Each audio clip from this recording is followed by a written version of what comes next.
Hi Stampers, it's Kathy Hamrick from Country Road Stampers. Today I wanted to show you how to make your own envelopes using Stampin' Up's envelope punch board. It is really easy to do, but I keep telling my customers that, and I thought I needed a place where they could refer to that's on my website, not on somebody else's website, so they could actually see how to do this. This is our envelope punch board, very small, compact. It has a little scoring tool, which you don't want to lose. You want to keep that handy.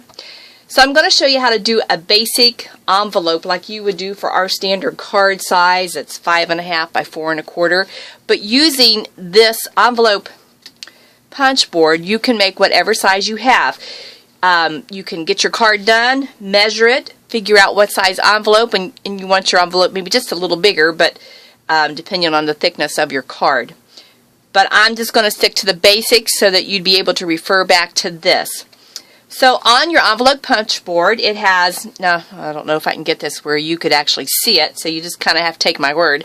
It does have instructions right here. Let's see. It has instructions that tell you the first thing you have to do is select your card size. Well, we just mentioned that, so we're doing a 5.5 by 4 1/4 card. Then it says you're to trim your paper to the correct paper size.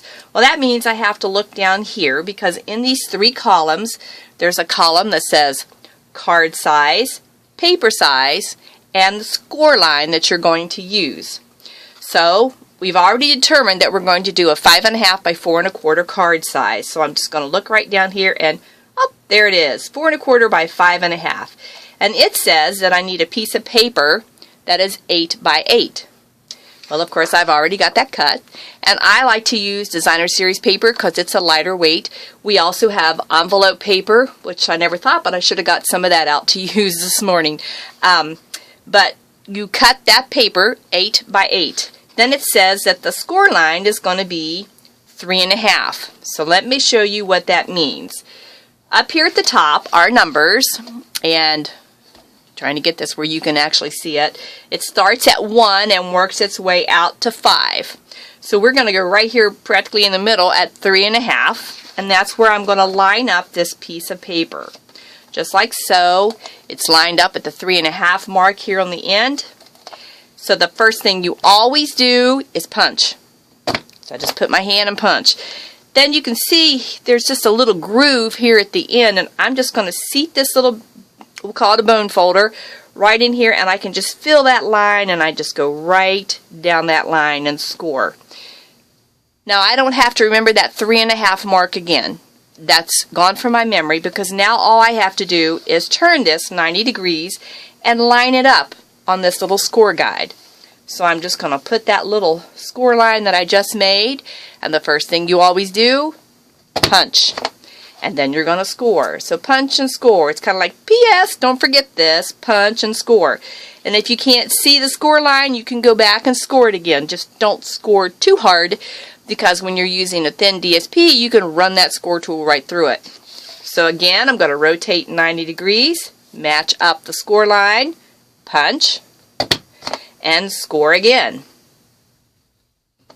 One more time, we're going to rotate. Line up the score line, punch, and score. So now we have our envelope, and you can just go back with your score tool and make these nice and crisp. Excuse me. Now, if you don't like this little pointy piece here, you can slip it right in the top, punch, and that gives you this nice rounded look. Same thing for this one. We're just going to pop that in. Punch.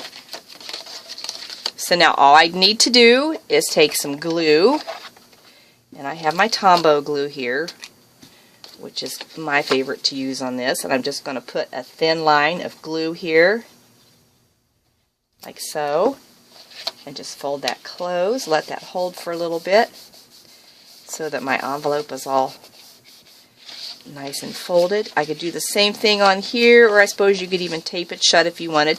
Now the main thing is you will have to use a mailing label on this if you use a printed paper so that your address for whoever's getting it, unless you're hand delivering this. But you'd want to use a mailing label so it would show up. But just such an easy way. I know we all have stocks of DSP sitting around in our house that's probably retired and that you could use. You can also use cardstock, but it's a little heavier weight than what I like to use for envelopes, unless you were using our basic white cardstock.